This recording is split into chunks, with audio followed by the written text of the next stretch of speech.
The Boy in the Clearing by Dennis M. Morrison, Sr. It was a lovely spring day. Birds sang cheerfully from beautiful green trees.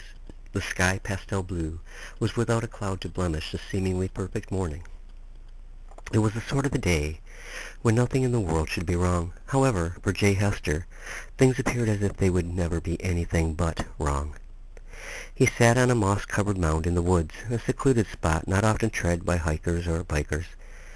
Jay often came to this place where in solitude he could ponder quietly when overcome by life's sorrows. The morning sun bore down on him through the trees and tenderly touched his bare shoulders. He was enveloped by the warmth of spring. Insects buzzed as they went about their repetitive affairs. A gentle breeze danced through the pine and cedar trees. With his world being so cold and empty, Jay wondered how everything else could seem so alive, could seem as though there were no worries or cares. His wife, Ronnie, had died only a few months ago, and a world which had seemed so full of love and purpose was now desolate and weary. Wiping tears from his eyes, Jay thought, people aren't supposed to die at our age. You get married, you have a family, and you grow old together. Shouldn't be like this. Not like Ronnie was taken. Ronnie had just celebrated her 33rd birthday. In the short months following her tragic car accident, Jay had tried his best to go on, but all desire for life and happiness vanished when she died.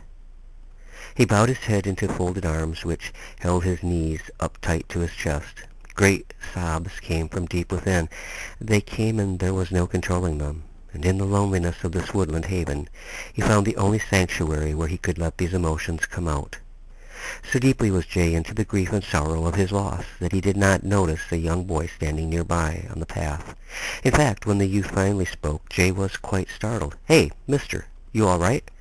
Jay lifted his head and began wiping away the tears. He didn't want anyone to see his emotional display. "Where did you come from?" Jay asked. "I didn't see you when I came into the woods." "I'm here quite a bit. But you never see me. I've seen you lots of times. But now you're always so sad. I remember when you used to be happy all the time." Jay found it strange that the boy claimed to have seen him, and yet he had never seen the boy. There was something unusual about the youngster's appearance, but it was difficult to put a finger on exactly what it was. "Who are you?" Jay asked, still trying to cover the fact that he had been crying uncontrollably. The freckle-faced boy exclaimed, "My name is Willie. I already know your name. You're Jay Hester." Jay looked at him strangely. "And you seem to know a lot about me, but I know nothing at all about you, except that your name is Willie. Where are you from?" The boy seemed reluctant to answer, but then replied, "I used to live around here, a long time ago." "Are you visiting someone?" Jay inquired. Instead of answering the question, the boy produced a red rubber ball from the back pocket of his pants. "You want to play catch?" Willie asked hopefully. "Playing catch makes me feel better when I'm sad, but I don't have anyone to play with, unless you will." There was something about the youthful innocence that captured Jay's heart the moment Willie spoke. He did not want to play catch, but decided he would if for no other reason than to learn more about the boy. Jay stood up and brushed the leaves and pine needles from his jeans. He and the boy walked down the wooded path. Willie tossed the ball into the air and caught it over and over as they walked, and soon the trail ended at a large clearing. Jay surveyed the area and remarked, "Wow, lots of old brick and glass laying around here. I wonder what used to be here." Willie looked sad as he replied, "Well, it used to be a big house here. A family, too, a real nice one. But now the house and the family are gone."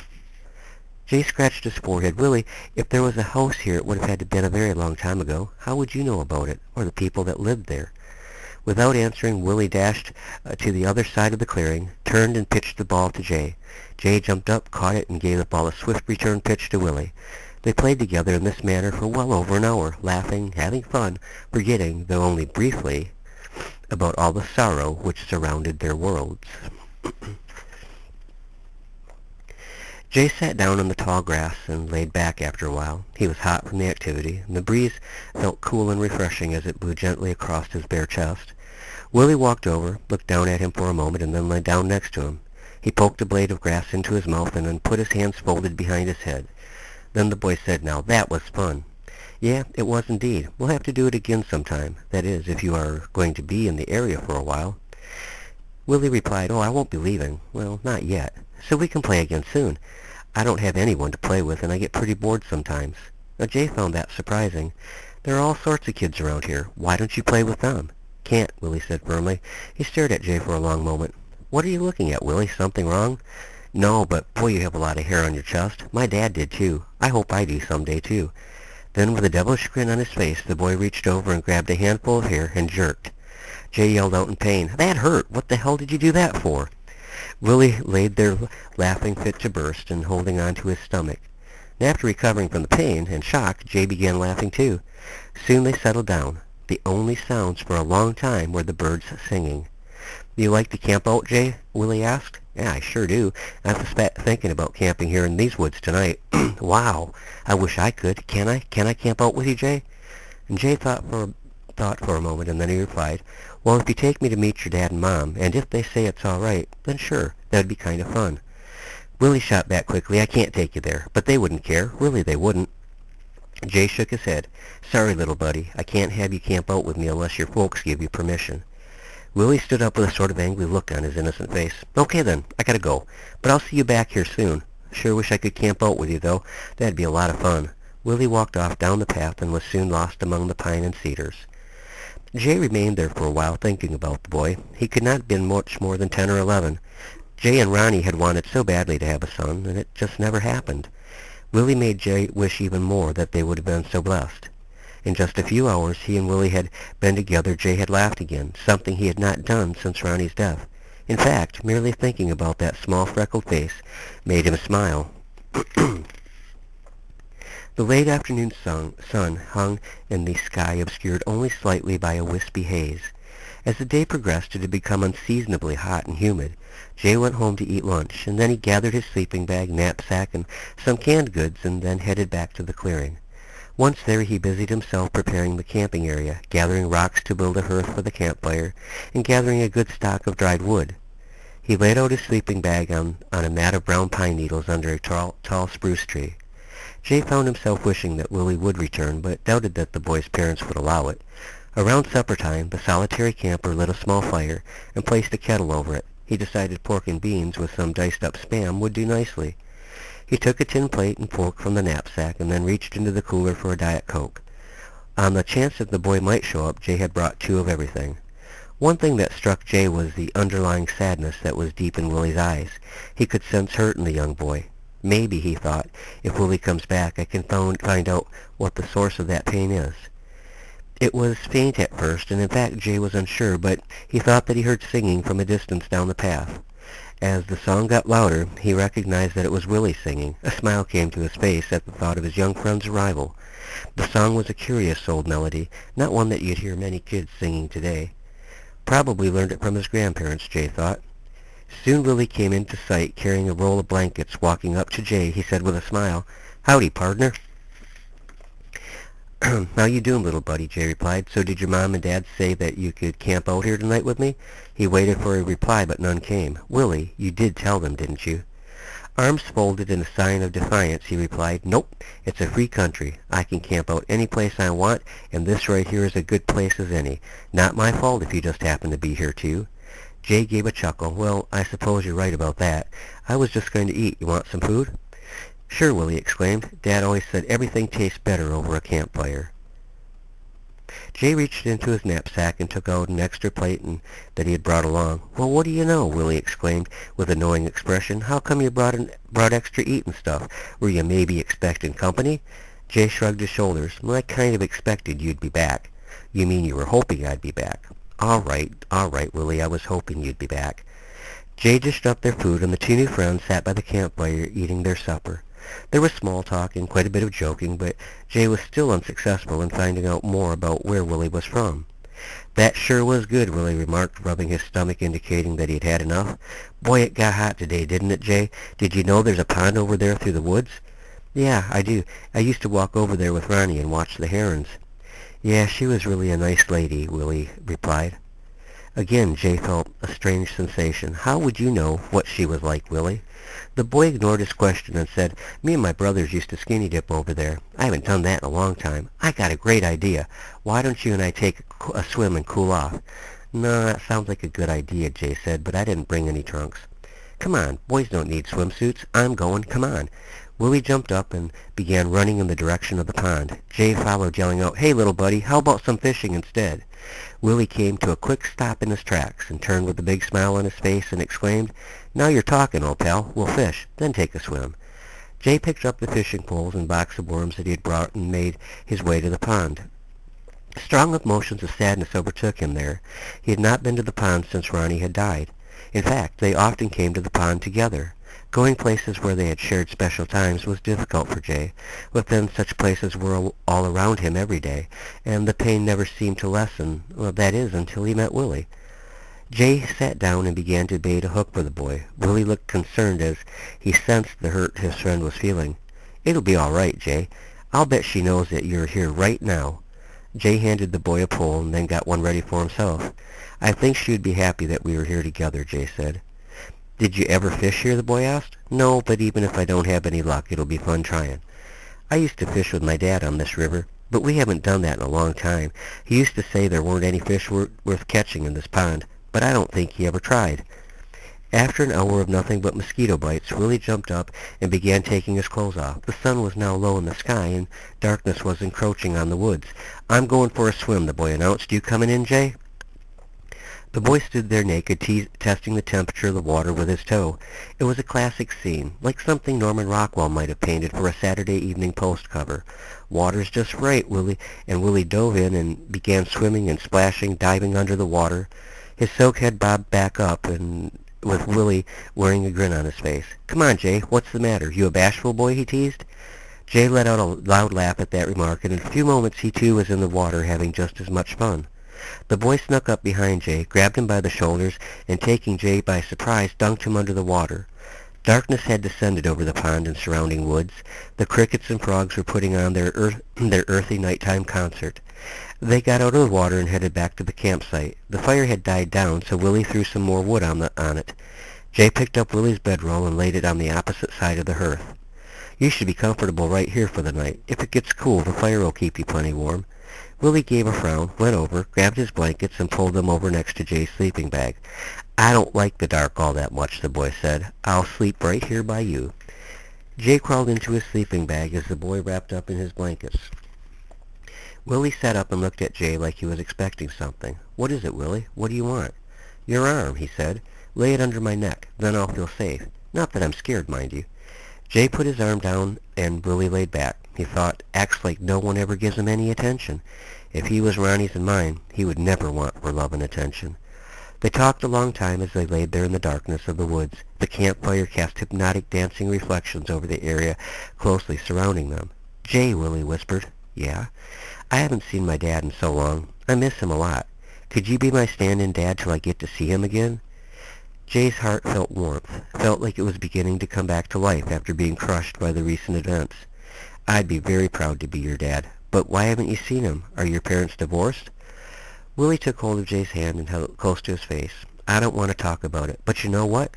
"No, what?" Jay replied. "Right now I feel safe and loved, and I haven't felt that way in so long.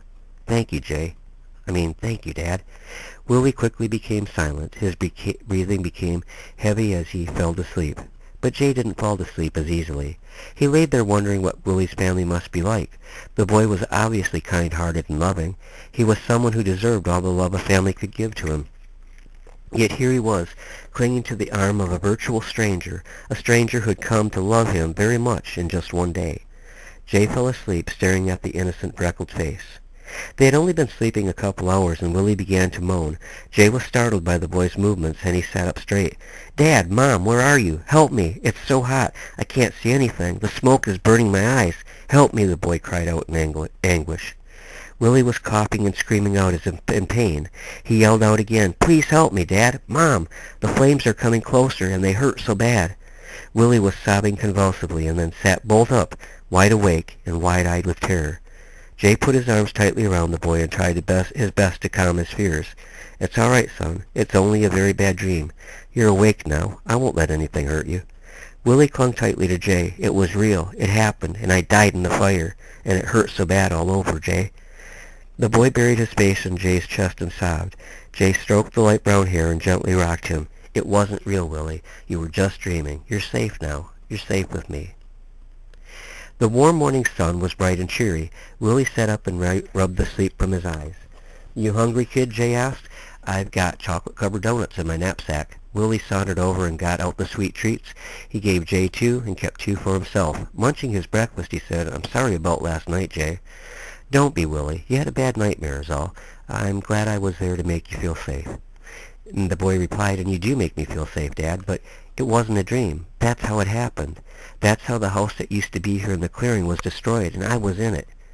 "No," Jay replied, "it just seemed that way, Willie." The boy finished his donuts and rolled his blankets tightly together. "Well, I need to get going, but I'll see you here again real soon. You'll be looking for me, won't you? You want me to come back, don't you?" "Well, of course I want you to come back," Jay replied. "But when will you?" "Soon, real soon," was Willie's hasty reply. The boy gave Jay a hug and then walked away. Jay was even more mystified by the youngster. Everything about him seemed so strange and yet so very good. Jay spotted a clothing tag laying near where Willie's blankets had been.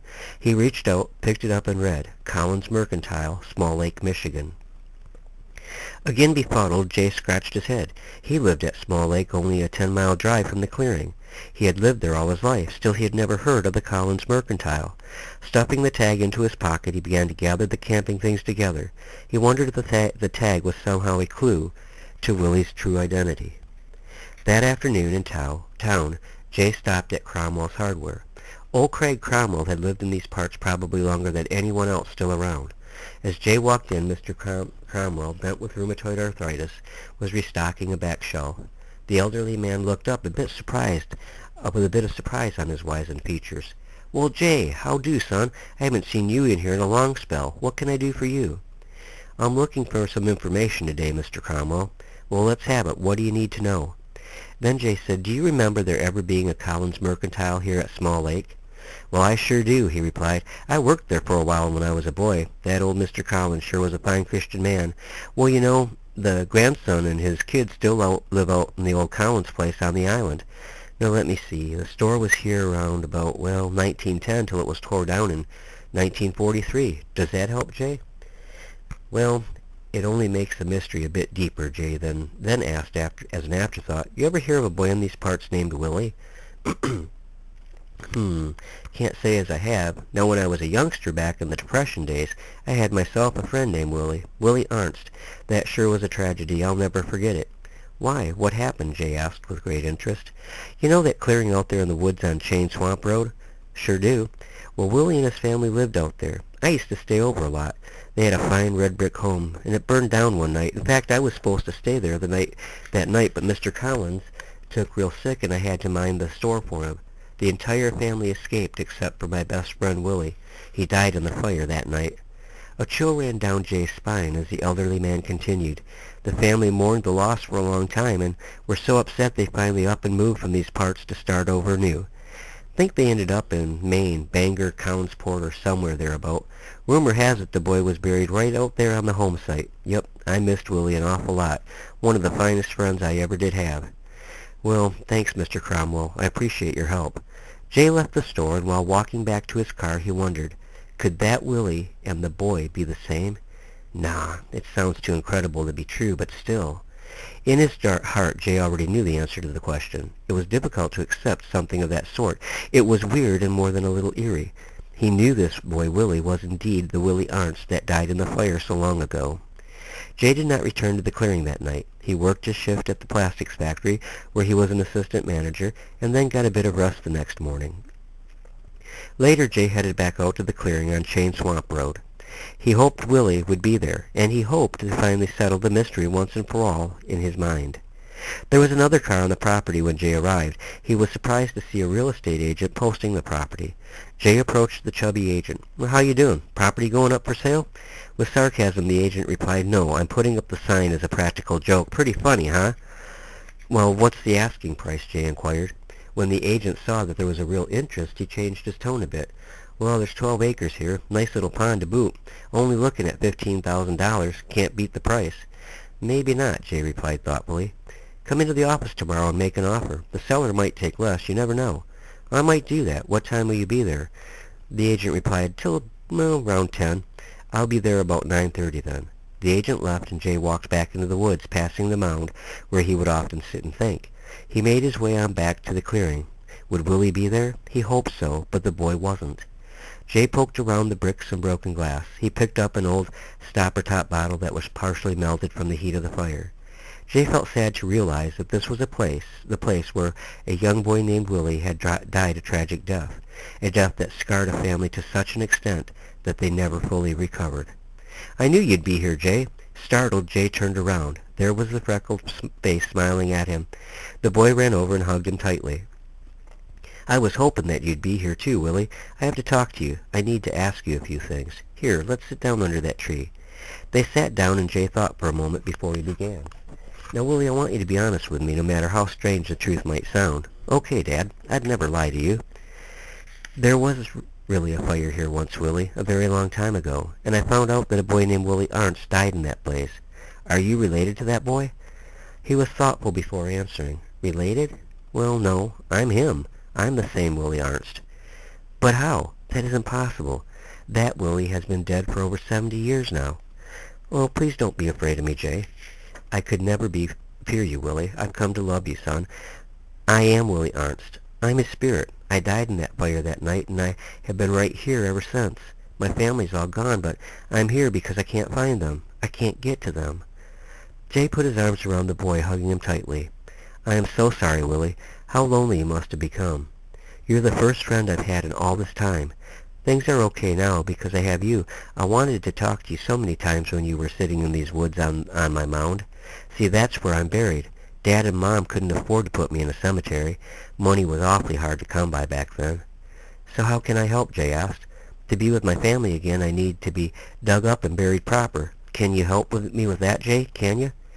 "I can, but it's going to take some work. See, this land is for sale. Before I can have the legal right to dig that grave and rebury you, I have to own this property." "Well, can you buy it?" the boy asked eagerly. "Well, yes." Willie worried. "But then where will I be buried? I don't know where my family went."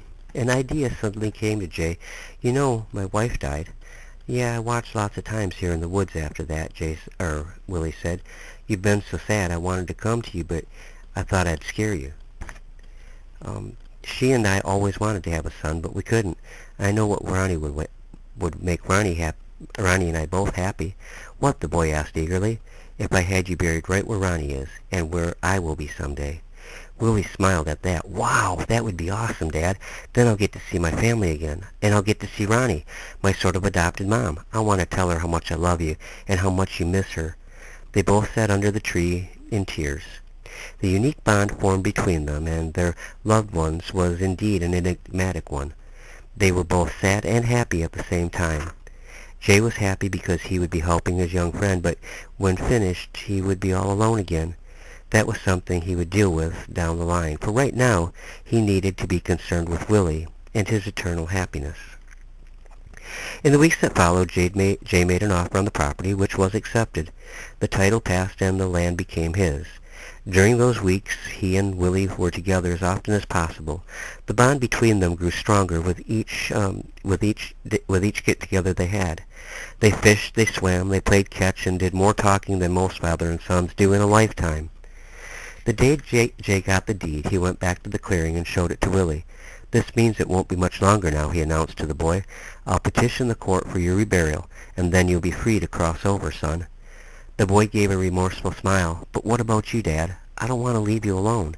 You're the best friend I've ever had." "You can't worry about me, Willie. This life is short, and I'll come to be with you and Ronnie and my mom and Dad and your family. We'll have one huge family reunion inside Heaven's Gates."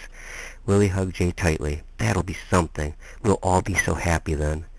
The courts took a bit of time to push through the paperwork, but a month later all was settled. The night before the grave was to be exhumed, Jay went to the woods with his sleeping bag and laid it out beneath the big pine tree where he and Willie had first camped. Willie laid his blankets out next to Jay. They laid in the darkness, no campfire, just God's heavenly lights twinkling above them. "Willie," Jay said, "this is our last night together for a while.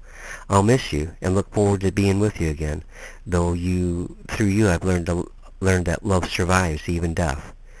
I'll think of you all the time." Then Willie pointed up to the sky. "See that bright star there? The one that isn't twinkling?"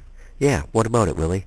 The boy answered, "Well, after I'm gone, keep an eye on it. When it twinkles, that's my signal to you that I'm safe, and I've talked to Ronnie. You'll watch for it, won't you, Dad?" "You bet I will, little buddy." They laid there together, with Jay's arm under Willie's neck, two friends thrown together by circumstances decades apart that neither could control, friends that hated to part, but who really had no choice. The following morning the boy's grave was excavated. Jay followed to witness the reburial next to Ronnie, where he himself would one day be laid to rest. When the workers left, Jay placed fresh flowers on Ronnie's grave and a small teddy bear on Willie's. Tears were flowing freely from his eyes.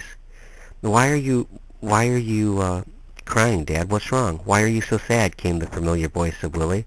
The boy stood next to Jay, but he was different now. He was transparent, with a misty aura. He was ready to cross over. "It's just that I'm really going to miss you. I love you, Willie. Don't ever forget." Willie sighed. "Do you think I would ever forget you, Dad?" "Not likely. You're the best friend I've ever had. And when it is your time, Ronnie and I'll be waiting for you to greet you there." And Willie hugged Jay tightly, and then backed away. "Goodbye, Dad, but just for a little while." "Bye, Willie." And Willie then slowly vanished. He was gone, and Jay turned and walked away, alone again, but feeling very loved. Night after night he went to the clearing and watched that special bright star, and night after night it remained the same. Then after 2 weeks, as Jay watched, late one night the star suddenly began to twinkle brightly. His heart jumped with happiness, for he knew that Willie was safe, and he also knew that he had told Ronnie of Jay's love and all about the time that he and Willie had spent together.